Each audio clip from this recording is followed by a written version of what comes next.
Radio RDI, Radio Musik Indonesia paling eksis. Hai teman Journey, back again with me, Milenia Patricia, bersama... Halo, saya Didi Bagito dari 97,1 FM Radio RDI Jakarta, tempat kamu eksis. Saya kedatangan tamu hari ini, sebenarnya... Kayaknya kebalik, Om. Oh iya, kebalik. Biasa di radio saya. Halo. Om Didin, ya, apa kabar? Baik-baik, Milen. Sehat selalu ya, Om. Alhamdulillah. Kayaknya kelihatannya makin fit aja nih, Om. Alhamdulillah. Tapi saya jujur agak sedikit grogi kalau bertemu dengan agak-agak sedikit wajah impor gitu. Jadi bisa aja sih, Om Didin. sama sih, aku juga sama blasteran sih. Oh iya, Om Didin dari mana, Om? Ayah Pandeglang, ibu Rangkas Bitung. Ya. Banten. Hasilnya begini nih. Sibuk apa sekarang, Om? Saya sibuk ya setiap hari jam 6 sampai jam 10 siaran di radio. Setelah itu ya seperti biasa lah, kalau ada sebagai laki-laki panggilan, ada panggilan syuting, ayo oke syuting. Ada yang panggilan yang lain-lainnya, termasuk servis radang saya siap. Multi talent ya, Om? Bisa semuanya. Teman Journey, hari ini kita lagi ada kolaborasi dengan Radio RDI Jakarta ya, 97,1 FM. Oke. Om Didin itu adalah anak kedua dari 2 bersaudara. Betul? Salah? Ya. Jadi? Saya anak ke-8 dari 10 bersaudara. Serius? Om? Iya serius. Banyak. Bang Miing itu persis 2 tahun di atas saya. Jadi Om anak ke-8. Anak ke-8, betul. Berarti 10 bersaudara. 10 bersaudara. Banyak sekali. Zaman dulu kenapa banyak? Karena kan belum ada mall, belum ada tempat itu. Jadi ya saudara-saudara daripada di rumah lagi gitu. Oh iya, biar rame, Om. Jadi kegiatan ekstrakurikulernya lebih banyak gitu. Dulu. Apalagi kalau zaman dulu tinggalnya deket kereta kan. Menjelang subuh kereta lewat ya mau tidur lagi susah, tahu mau ngapain gitu. Akhirnya banyak. Tapi banyak anak tuh banyak rezeki. Amin. Om Didin. Iya. Om Didin itu lahir di mana? Besar di mana? Ya, saya lahir di satu desa Lewi Damar namanya, kecamatan. Persis 10 km dari Baduy. Oh. Ya. Suku pedalaman Baduy itu di daerah Rangkas Bitung, Lebak, Banten. Banten. Persis ya, di Banten ya. Baduy. Aku sempat dengar beberapa tentang Baduy. Baduy itu apa sih, Om? Ya itu apa namanya? Sebuah suku Baduy, yaitu ya sebenarnya udah milik internasional ya Baduy kan. Jadi karena sekarang udah jadi tempat wisata ya kayak gitu. Zaman kecil saya di sana. Oh, dari kecil dari sana dia. Iya. Tapi kecamatannya ya, kalau Baduy kan suatu desa. Iya. Ada 2 desa ya kalau nggak salah Baduy itu. Iya, Kanekes ya, desa Kanekes ya. Om, dalam keluarga paling dekat itu sama siapa? Aku nyebutnya emak ya, ibu. Paling dekat sama ibu. Iya, emak. Sampai di kampung zaman dulu kecil itu lebih dikenal nama saya daripada ayah dan ibu. Karena selalu orang bilang, mau kemana? Mau ke rumahnya Emak Didin. Mau ke rumahnya Apa Didin. Ayah gitu. panggil apa. Itu nggak tahu, saya juga aneh. Kok kedua orang tua, dari 12 anak, nama saya yang dijadikan apa gitu, panggilan. Paling gitu. dikenal ya. Mungkin kalau saya lahir udah ganteng dari lahir, mungkin barangkali. Betul sih. Iya. Sampai sekarang kelihatan ganteng. Ini hasil operasi yang gagal. Tapi kalau sama saudara sendiri, sama kakak mungkin atau sama adik, paling dekat sama siapa, Om? Sama Miing gitu tadi. Oh, karena dulu kakak saya yang laki-laki semuanya udah di Jakarta. Terus yang di kampung di Banten itu berdua cuma saya. Dari akrabnya segala macam, berantemnya ya berdua aja gitu. Laki-laki cuma 2 kan di rumah itu. Jadi membentuk satu apa namanya, setelah dewasa itu punya hobi yang sama, punya pokoknya selera yang sama. Karena kebersamaannya dari kecil gitu ya, mungkin kayak gitu. Sampai berkarir pun sama dalam satu grup gitu Bagito ya. Kemudian jalan bareng-bareng ya, Om ya. Iya, betul. Kalau awal mula karir Om Didin itu? Ya, saya dulu sama Miing sebetulnya dari waktu masih SD udah sering tampil ya. Sering tampil. Jadi kalau misalkan ada, kalau dulu kan tampilnya paling di acara apa gitu. Kayak sekarang pensi kali gitu kali ya di sekolahan. Kita selalu tampil itu dulu. Dari kecil juga. Dulu saya malah serius. Saya suka dari SD itu udah ikut lomba deklamasi. Deklamasi baca puisi. Gitu ya. Iya, lebih kepada serius, paduan suara. Jadi memang dari kecil memang sudah seneng ke arah keseni gitu ya. Arah keseni. Tapi belum komedi, belum. Oh, belum komedi itu. Jadi awal karir itu bukan langsung terjun ke dalam dunia komedi. Waktu masih SMA. SMA itu saya kan salah satu pengurus OSIS waktu itu ya. Saya seneng banget bikin kegiatan seni gitu. Di antaranya saya sempat bikin lomba lawak waktu saya SMA kelas 2. Terus yang juaranya ya kemudian anggota Bagito itu Unang. Gitu. Namanya Hadi Prabowo kan gitu ya. Terus maka dibentuklah Bagito tahun 1978. 1978. Itu pas ada lomba lawak pelajar dan mahasiswa. Dari situ dia. Dari situ kita mulai, dan akhirnya saya karena teman saya cuma bertiga di sekolah, tentu syarat grupnya harus 4, jadi maka saya ajak kakak saya Miing dari Gumelar itu, jadilah Bagito gitu. Itu bertiga. Jadi berempat akhirnya. Berempat akhirnya. Yang satu lagi Yanto Stokonju, mungkin generasi sekarang nggak tahu ya, yang almarhum ya. Almarhum Stokonju. Ya. Waktu itu aku tahu awal mula karir Om Didin itu di Suara Kejayaan. Radio ya? Radio, dan aku taunya tuh Om Didin lakoni acara pertama itu Koloni Bingung ya? Bukan. Apa tuh Om? Konsultan Bingung. Konsultan Bingung, kok Koloni Bingung sih? Kalau Konsultan Bingung itu sebetulnya setelah acara Opor Ayam pertama, Ayam. Jadi yang pertama itu Opor Ayam dulu. Opor Ayam itu singkatan obrolan pos ronda anak muda yang ambisi. Jadi saya lekat banget dengan pakaian hansip dari dulu kan gitu ya. Itulah kita bikin di radio itu, kemudian juga akhirnya ada Konsultan Bingung. Konsultan Bingung itu biro konsultasi, tapi yang bertanya orang gitu kan. Tapi jawabannya bikin bingung lagi kira-kira. Oh, begitu. Itu pada tahun 80-an, Om? Iya, 84 ya, 85 ya. Berapa lama itu, Om? Hampir kita di radio Suara Kejayaan itu dari tahun 84 sampai tahun 90, 6 tahun lah. Sampai tahun 90 ya. Lalu setelah itu Om Didin masuk ke acara Bagito Show? Setelah pokoknya dulu waktu itu di Jakarta itu kalau malam Jumat kalau nggak salah itu yang dengarnya mereka cuma ada 2 di Jakarta tuh, yaitu acara ya Opor Ayamnya Bagito sama dulu Catatan Si Boy di Prambors itu. Catatan Si Boy ya. Jadi itu yang akhirnya kedua-duanya acara itu ada di film kan. Iya. Coba Bagito ke televisi gitu. Acara Bakso itu adalah acara pertama kali grup lawak punya acara reguler di televisi. Kan sebelumnya lawak kan cuma jadi selingan dari sebuah acara di TV kan. Iya. Biasanya ada menu acara yang paling itunya kan musik biasanya kan. Pelawak jadi selingan 5 sampai 10 menit gitu. Jadi pada akhirnya pada era Bagito pas Bakso itu pelawak sendiri bikin acara gitu. Bintang tamunya bisa penyanyi, bisa artis yang banyak lain. Ya, Om, ya. Aktor, komedian dan segala macam. Itu Bagito Show. Oke, keren banget. Dan aku juga pernah tahu kalau Bagito Around the World. Oh iya. Bagito goes to Amerika, goes to New York.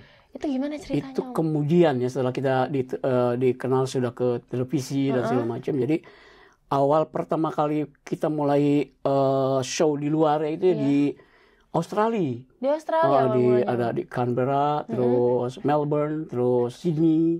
3 tempat itu ya. Gitu. Awal mulanya bisa around the world itu gimana sih, Om? Jadi kan masyarakat Indonesia mahasiswa sana kan ada juga banyak. Jadi kan mereka masih tetap memantau seni atau segala macam yang ada di tanah air lewat televisi dan segala macam, walaupun dulu kan belum mendunia kan, televisi masih lokal gitu ya, Indonesia gitu kan, tapi ya mereka sudah mengenal kita gitu. Berarti pada saat kesana mereka memang sudah mengenal Bagito. Sudah mengenal, betul. Jadi ya diundang lah kita, bahkan ke CD itu sampai diundang 2 kali karena mereka waktu itu jual tiket loh. Jadi sold out sebelum pertunjukan, jadi masih banyak orang yang minta gitu untuk kita hadir kembali. Keren banget. Kesana, alhamdulillah. Keren banget, memang legend banget ya, asli. Iya. Sampai pernah katanya tampil di salah satu universitas ternama di dunia. Betul. Waktu Bagito setelah dari Australia itu sempat kita around Bagito goes to Amerika ya. Itu kita manggung di Washington, terus di Los Angeles, San Francisco, Boston, sama Los Angeles ya. Los Angeles. Iya. Wah, keren banget. Dan itu yang paling berkesan ya di Boston itu, yang kita pernah membayangkan bahwa Harvard University bisa kita pernah injak, kemudian juga kita pernah manggung di sana hampir 2 jam loh kita. Hampir 2 jam. Itu full ngapain Om? Maksudnya ini audiensnya campur, ada mahasiswa Indonesia di sana. Kebetulan yang membuat itu mahasiswa sana gitu ya. Jadi kalau begitu di panggung itu dulu zaman dulu kita beda dengan di televisi format tampilannya gitu kan. Kita ada bermain musik, ngeband kayak gitu kan ya. Jadi mereka yang orang bule sana nggak ngerti bahasa kita, tapi mereka ngerti lagu gitu kan. Nah, kita presetin lagu-lagunya kayak gitu. Gitu. Iya. Jadi dari situ ngelawaknya. Sambil lah gitu, sambil. Waktu itu Miing pegang drum, saya pegang gitar, Unang bass. Keren banget sih, salut banget. Kayak gitu, alhamdulillah seneng banget. Jadi nggak disangka gitu. Kita pernah juga manggung di sana gitu. Kalaupun mereka tidak mengerti, bukan problem kita kan. betul sih. Yang penting diundang aja datang ya Om ya. Wah, luar biasa, itu pengalaman yang luar biasa. Luar biasa banget. Pengalaman yang paling unik awal-awal Bagito pergi ke luar negeri itu apa Om? Ada yang unik waktu kita tuh berkunjung ke Alcatraz ya, penjara gitu kan, sekarang jadi tempat wisata kan. Gitu. Nah dari itu kan pakai ferry tuh, pakai penyeberangan tuh kan ke sana. Nah karena kita terbiasa piknik pakai bus ke Selat Bintana kemana gitu kan, nomornya nomor bus 1, 2, 3 gitu kan. Nah saya masih ingat pakai ferry, pakai kapal penyeberangan itu nomor 13. Nah kita kan lagi keliling di Alcatraz nih. Jadi begitu saya lihat ke bawah ke dermaga itu kapal kita udah nyampe. Yuk buruan. Ternyata saya pikir kita nyebrang ke sana pakai kapal itu, ternyata enggak gitu loh. Oh, salah kapal. Bukan salah kapal, salah perkiraan kita. Oh, salah perkiraan. Kan saya bilang tadi biasa piknik pakai bus, berangkat pakai itu, nomor berangkat pulangnya pakai itu juga kan. Ternyata masalah, kita udah nyebrang berdua, dicari sama Miing dan rombongan. Waktu itu sama rombongan Prambors kalau nggak salah ya. Terus Om? Ya sampai mengerahkan polisi untuk melacak kita. Wah. Disangkanya kita nyebur ke lautnya. Ke laut. Laut itu kan dingin, dalam, terus ada banyak shark gitu kan. Udah bayangan, apalagi Miing, waduh gila. Sampai helikopter udah nyari. Udah panik ya? Kita begitu sampai nyeberang, kita ngasih di mobil rombongan kita, kita noko dulu ya gitu. Noko tuh belanja gitu loh. Begitu datang, kita cengar-cengir aja, dimarahin abis aja. Ngerasa nggak bersalah ya? Iya, gila lu gitu, udah panik. Gitu, udah sampai mengarahkan polisi nyari kita, takutnya, ya itu luar biasa. Maklum biasa tur lokal ya. Tapi itu pengalaman tidak terlupakan ya Om? Iya betul, masih ingat sampai sekarang gitu. Seru banget. Kalau pengalaman yang nggak enaknya apa tuh Om? Yang nggak enaknya dingin aja gitu, kan nggak bisa dingin gitu. Kalau ya pas di Washington ada salju gitu kan, mau buang air kecilnya ya sampai susah nyarinya gitu. Gitu Om? Saking dingin. Ya ampun. Oke. Kalau pencapaian dari Bagito Around the World itu apa aja? Ya artinya nggak disangka bahwa dari awal kita cuma menyalurkan hobi untuk tampil, kemudian juga kita berkomedi, akhirnya bisa diterima bukan saja di Indonesia artinya gitu kan. Bahkan dulu sempat Bagito tuh menjadi acara terfavorit di Festival TV Asia. Festival TV Asia. Yaitu di Singapura. Ya waktu itu ya, kita waktu itu Geber BCA ya waktu itu. Kita ngambil setting Borobudur. Gitu kan, Bagito hostnya gitu, sama Maudy Kusnaidi itu ya. Iya. Nah, yang unik yang berkesan itu di sana kita ngelawak gabungan antara pelawak Indonesia, Malaysia, Singapura, Filipina, Hong Kong, Jepang, India. Wow. Bayangkan ya. Dari berbagai negara. Berbagai negara. Lucunya apa aja? Karena bahasa kita nggak nyambung. Jadi lucu gitu. Tapi juga kita tahu bahwa gaya lawakan negara-negara mana kita tahu gitu. Sementara Bagito kan biasa kalau tampil itu kan berjas dan segala macam dasi gitu kan. Ya, Tapi gitu kan. Tapi ternyata ya akhirnya ya gitu lah.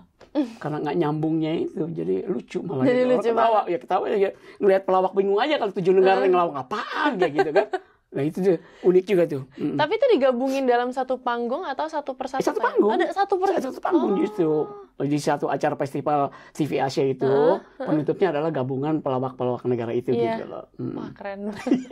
Tapi jadi ngebayangin itu pecahnya gimana. Iya. Kalau kita udah dulu melawaknya udah banyak verbal karena kita basicnya radio kan ya. Iya. Kalau mereka Jepang apalagi masih guling-gulingan gitu loh.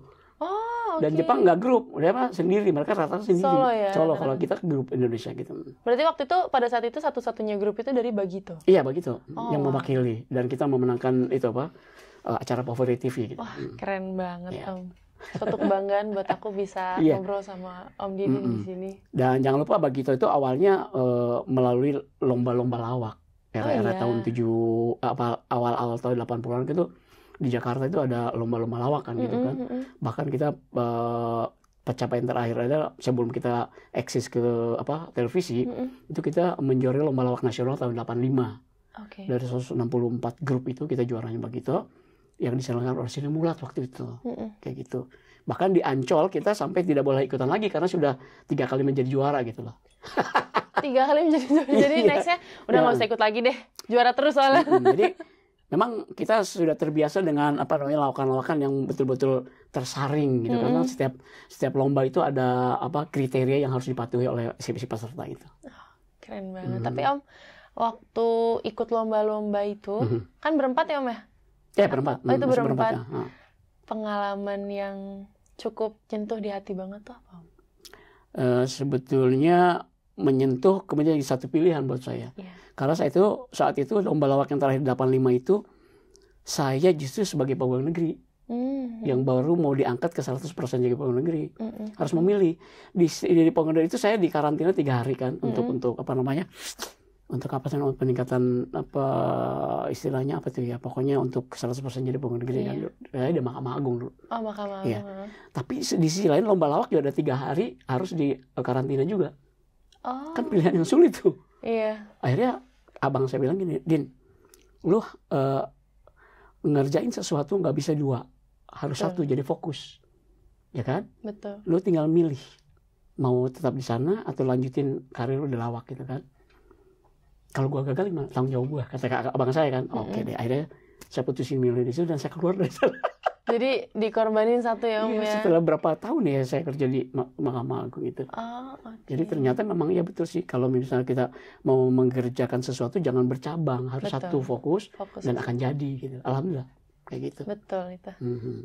Tapi ya Om, memang segala karir yang udah kita capai saat ini pasti ada pencapaiannya dan ada yang kita lewatin sebelumnya. Jelas. Kayak begitu. Around the world, tapi kita nggak tahu kalau memang mereka ikut lomba-lomba juga. Iya.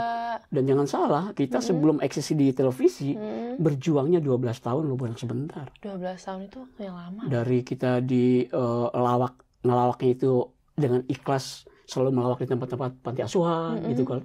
Ada satu kelompok anak Jakarta gitu kan, Jeronimo namanya. Jeronimo. Kita ikut di situ dan setiap kunjungan lawaknya begitu. Jadi disebutnya mereka tuh begitu adalah lawak panti asuhan. Lawak panti asuhan. Waktu itu ya, tapi kenapa bisa ke panti asuhan Om? Ya karena kita menyalurkan, kan kita tidak punya media. Tidak punya tempat untuk berekspresi, menyalurkan hobi dan keinginan kita gitu kan. Lewat itu dulu, mungkin itu doa-doa mereka saat itu kan. Jadi dan kita ada grup lawak spesial Agustusan. Spesial Agustusan. Iya, dari RT ke RT RW kelurahan gitu. Sampai di satu tempat itu namanya yang tempat Yanto itu Selipi itu. Setiap tahun lawakan kita begitu. Jadi saking sering yang ngeliat kita sampai penonton begitu belum masuk, lu ngelawaknya jangan kayak tahun lalu ya. Padahal dibayar juga enggak, cuma nasi bungkus doang. Tapi pernah ngelewatin masa itu ya? Iya pernah. Sampai ditimpukin di atas panggung yang pernah waktu di Ancol. Ancol kan dulu kalau juara lomba lawak di sana itu dikasih kesempatan tampil di pasar seni. Pasar seni itu dulu area tempat berekspresinya para seniman yang sangat bergengsi di Jakarta. Karena begitu juara maka tampillah. Waktu itu selingan dari grup terbesar saat itu Panbers. Ya. Nah Panbers itu kan malam tahun baru itu telat datangnya. Diganjel lah Bagito. Siapa yang kenal Bagito gitu? Ya kan?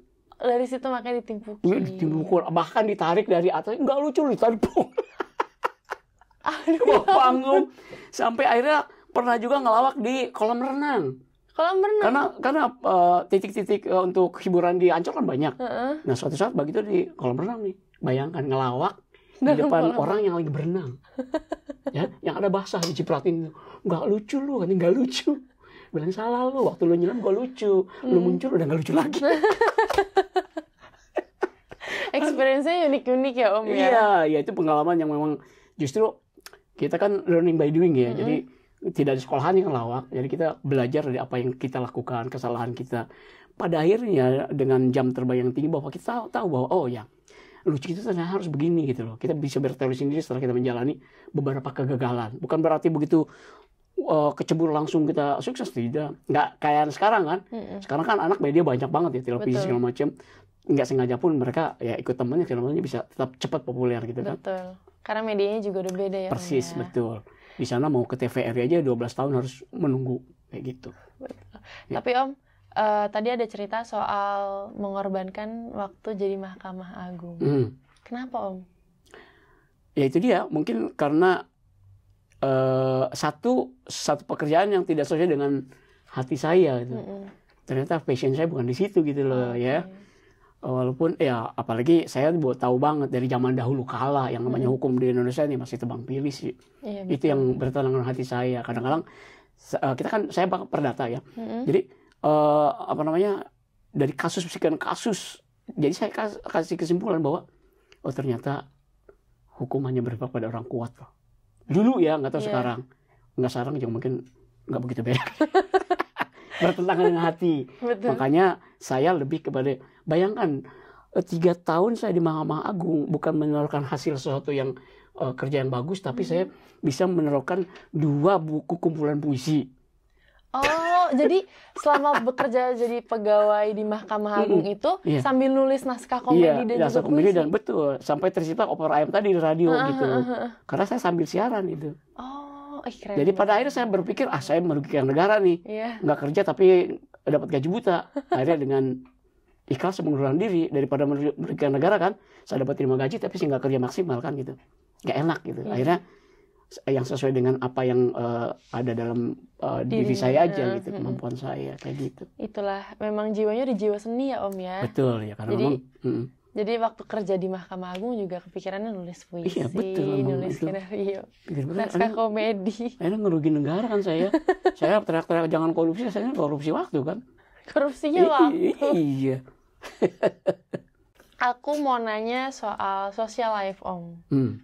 Ya sekarang kan zamannya anak tahun 2000-an ya Om. Iya, 2000-an ya sekarang. 2000-an. Iya. 2022. Aku baru sadar aku diwawancara anak milenial.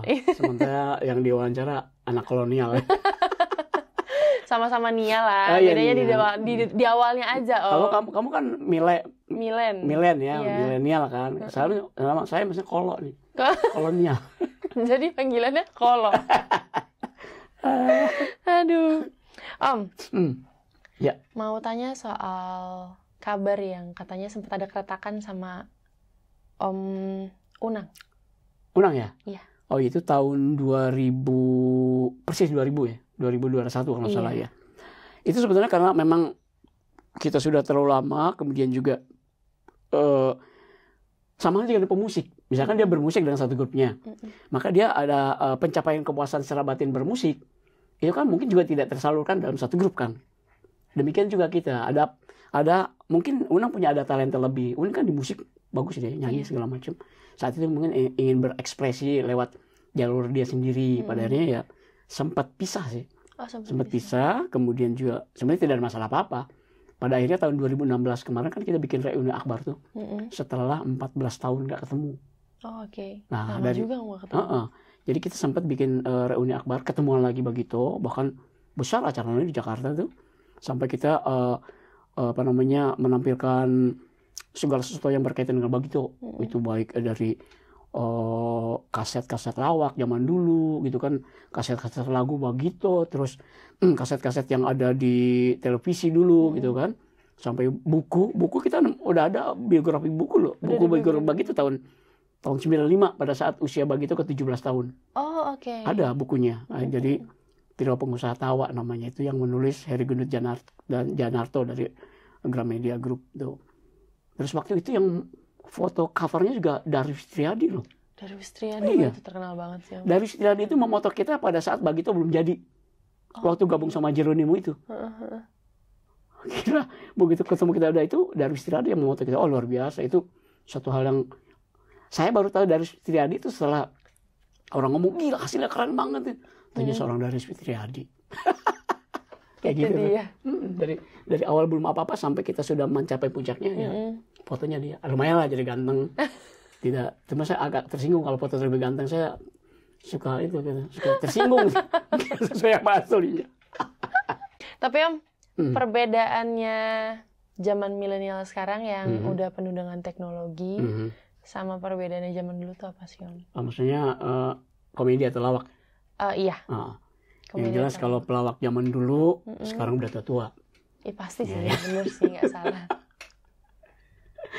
Tapi yang jelas ini apa namanya? Karena Bagito berawal dari festival-festival atau lomba-lomba lawak yang terbiasa dengan menghadirkan lawakan yang memang sudah ada kriterianya. Ada hal-hal yang tabu yang tidak boleh dikeluarkan atau materi itu tidak boleh disampaikan ke ruang publik. Seperti televisi dan segala macam. Itu bedanya. Dulu maaf ya, banci-bancian tuh Bagito nggak pernah. Atau ngomong kotor atau porno. Kasar, porno kasar gitu. Kita lebih baik tidak lucu daripada harus ngomong porno gitu kan. Karena itu porno itu lawakan yang paling rendah kalau dalam komedi. Jadi artinya kalau berkepepet akhirnya ngomong apa aja gitu, kasar gitu. Kita tidak. Karena kita sudah terbiasa tertata dengan udah punya self sensor sendiri gitu kalau terbiasa. Kalau sekarang kan kadang-kadang juga saya terkaget-kaget. Harusnya tidak disampaikan di ruang publik atau televisi, tapi ya kata-kata itu meluncur dengan sendirinya aja gitu kan, tanpa punya beban. Karena kita karena terbiasa dengan festival, maka begitu kita menyampaikan materi atau lawakan pada masyarakat atau penerima kita, maka sudah tertanam bahwa kita harus punya yang namanya tanggung jawab moral. Betul. Ya kan? Orang terkenal baik itu selebriti yang sebutan sekarang artis dan segala macam, karena mereka menjadi influencer buat masyarakat sendiri. Kalau perilaku kita buruk, maka tidak menurutku para fansnya atau penggemar akan mengikuti hal itu kan. Itu kan buruk dampaknya kan. Ya, kita masih memikirkan itu. Kalau sekarang ya memang sudah apa sih istilah almarhum Deddy Kempot, ambiar. Ambiar betul. Barbar anak-anak sekarang sih Om, lebih tepat. Iya. Tapi kalau dalam dunia entertainnya sendiri itu gimana sih Om? Ya sebetulnya kan setiap zaman pasti ada bintangnya ya. Setiap bintang tuh pasti ada zamannya. Betul. Ya kan? Kalau Bagito berusaha untuk menjadi bintang juga tidak mungkin karena memang zamannya beda gitu ya. Nah dari situlah bahwa memang era saat itu memang saatnya Bagito mungkin. Karena sebenarnya berputar itu ternyata awal khusus di dunia komedi berputar kan, tinggal nunggu bagian. Tapi bagaimana mereka bisa berjuang mencapai saat titik puncaknya gitu kan ya. Jadi sama aja sih sebetulnya. Tapi bedanya sekarang tampil di televisi lebih mudah karena kan media televisi lebih banyak, apalagi sekarang media sosial, YouTube dan segala macam lebih memungkinkan orang yang kepengen tampil, jangan itu emak-emak yang biasa aja yang penting viral gitu kan, apapun yang dilakukan biasa terkenal. Kalau dulu memang dengan prestasi, yang dalam artian bidangnya itu prestasinya apa gitu kan. Jadi ironinya sekarang orang-orang anak-anak muda sebut saja remaja-remaja yang berprestasi jarang terekspos, itu yang betul. Ya kan? Karena orang-orang zaman sekarang tuh lebih sering mengekspos orang-orang yang memberikan konten yang kurang sebut aja yang nyeleneh, yang sebenarnya unfaedah sih sebetulnya. Tapi kan memang itulah sebetulnya kondisinya berbeda kan. Setiap zaman akan berbeda kondisi, situasi, sangat ditentukan juga oleh kondisi sosial politik satu negara loh. Zaman dulu Bagito mana ada yang berani ngeritik kebijakan pemerintah. Makanya Bagito dulu sangat lekat dengan brand bahwa pelawak yang suka dengan kritikan sosial kan, yang gitu. Paling berani ya karena saat itu orang tidak ada yang bisa bicara. Politiknya seperti itu gitu. Tapi sekarang siapapun bisa bicara. Betul. Presidennya bisa dihujat, dihina. Kalau dulu tidak. Nah itu sebenarnya hal itu yang bukan budaya kita, bukan budaya Indonesia ketimuran yang dulu timur itu adalah sangat ramah dan segala macam, tidak ada sebut sekarang ada intoleransi dan segala macam. Dulu tidak terjadi karena saling menjaga gitu loh. Dan itu sangat ditentukan dengan kondisi sosial politiknya juga. Kan sekarang era kebebasan. Sedikit-sedikit apa-apa HAM dan segala macam. Padahal Ya. Sekarang sedikit-sedikit laporan. Iya, itu dia makanya. Kalau zaman dulu mungkin kalau kita mengkritisi kebijakan pemerintah berurusan dengan pemerintah. Kalau sekarang urusannya sama netizen. Iya. Diserang netizen yang ada. Iya, betul. Lebih ribet. So guys, stop making stupid people famous. Jadi saya terjemahin ya. Tadi yang diomongin sama Milen tadi, dia larang merokok di pom bensin. Bahaya.